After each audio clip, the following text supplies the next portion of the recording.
ഇരിക്കണില്ലേ ഒരു പണിക്കും പോവില്ല കാണാ ഞാൻ വാപ്പാനോടെ ഒരു കാര്യം പറയാൻ വേണ്ടിട്ട് ഇരിക്കുകയായിരുന്നു. വാപ്പാക്കും പ്രായമൊക്കെ ആയി വരുമല്ലേ. അടച്ചോനെ, എന്റെ മോനൊക്കെ നല്ല ബുദ്ധി തോന്നിയെന്നാ തോന്നണേ. അവൻ ഇനി തൊട്ട് പണിക്ക് പൊക്കോളാന്ന് പറയാൻ വരുന്നതായിരിക്കും.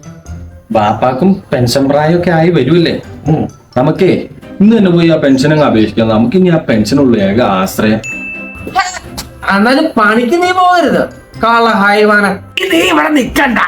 ഈ വീടിന്റെ ആധാരം പണയം വെച്ചിട്ടാണെങ്കിലും നിന്നെ ഞാൻ ഗൾഫിൽ കയറ്റി വിടാൻ പോവാ.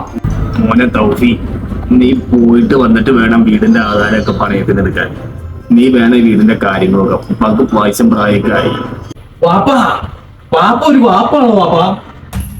ഈ വീടിന്റെ ആധാരം പണയം വെച്ച് ഗൾഫിൽ പോയി മാസാമാസം ഇതിന്റെ പലിശ ബാങ്കുകാരൻ കൊടുത്ത് 10-15 കൊല്ലം നാട്ടുകാരെയും കാണാൻ പാടില്ല, വീട്ടുകാരെയും കാണാൻ പാടില്ലാണ്ട് അവിടെ കിടന്ന് കഷ്ടപ്പെട്ടത് 5 കൊല്ലം കഴിഞ്ഞ് തിരിച്ചു വന്നിട്ടോ ഈ വീടിന്റെ ആധാരം പണയം തിരിച്ചെടുക്കാൻ വേണ്ടിയിട്ടാണ് ഈ വാപ്പ അതായിരിക്കണ അലമാരെ തന്നെ ഇരുന്നാ പോരെ.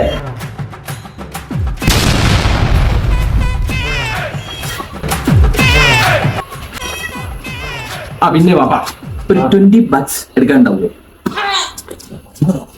ചിന്തിക്കാറിയാൻ പാടാത്ത കാരണം